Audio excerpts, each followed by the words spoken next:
আসসালামু আলাইকুম সবাইকে, কেমন আছেন সবাই? কিছু স্বামীদের কমন ডায়লগ, সারাদিন বাসায় কি করি, যখন এটার উত্তর দেই তখন বলবে যে ভাষণ দিচ্ছে, জ্ঞান দিচ্ছে, কত কথা ভাইরে ভাই। একদিন যদি স্বামীদেরকে বাসায় রেখে বাহিরে চলে যান তাহলে বুঝবো কত দানে কত চাল, কি ঠেলা ভাইরে ভাই।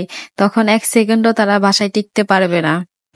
সকালবেলায় ঘুম থেকে উঠে খাওয়া দাওয়া করা, বাচ্চাকে খাওয়ানো, তারপরে হচ্ছে বাচ্চাকে ঘুম পাড়ানো, গোসল করানো, বাচ্চাকে হাগু দেওয়ানো, আবার রান্না বান্না করা, জামা কাপড় দেওয়া, ঘর গোছানো, ঘর মোছা, যাবতীয় সকল কাজ ঘুরা ঘুরা ঘুরা ঘুরা করতেই হয়। আর তারপরও তারা বলবে যে বাসায় কি করো? বাসায় অনেক কাজ থাকে, অনেক কাজ যা ছেলেরা একটা কাজও করতে পারবে না।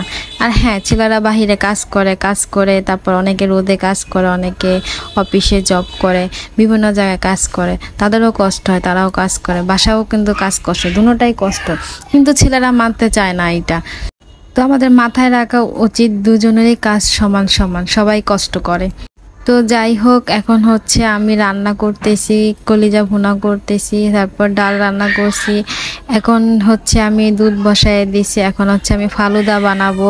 তো তার জন্য আমি 1 কেজি দুধ বসাইছি, 1 কেজি দুধ বসায় জাল করে একটু কমিয়ে নিচ্ছি। তারপরে এই যে একটু গরম পানি করে তারপরে হলো জেলি বানিয়ে নিচ্ছি। জেলি বানিয়ে এখন ঠান্ডা করে নর্মালে রাখবো। আর সেই দুধের সাথে আমি এখন হচ্ছে এই গরুর দুধের 2টা প্যাকেট দিয়ে দিব, যখন দুধটা যেন গাঢ় হয়, আরো ঘন হয়। তো এই যে হচ্ছে দুধটা এখন জাল দিয়ে অনেকটা কমে গেছে। এখন হচ্ছে দুধের মধ্যে আমি হচ্ছে গরুর দুধগুলো দিয়ে দেব। তারপর হচ্ছে একটু জাল করে আমি ফালুদা মিক্স এগুলো হচ্ছে দুধের মধ্যে ঢেলে দেব।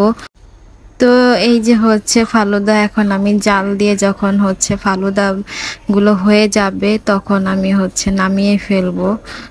এর মধ্যে হচ্ছে আমি কর্নফ্লাওয়ার দিয়ে দেই 2 চামচ, যেন আরেকটু ঘন হয়।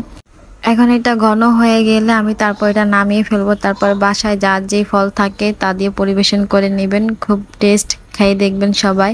আর আমার ভিডিওটা ভালো লাগলে লাইক, কমেন্ট আর শেয়ার করে দিবেন। আল্লাহ হাফেজ।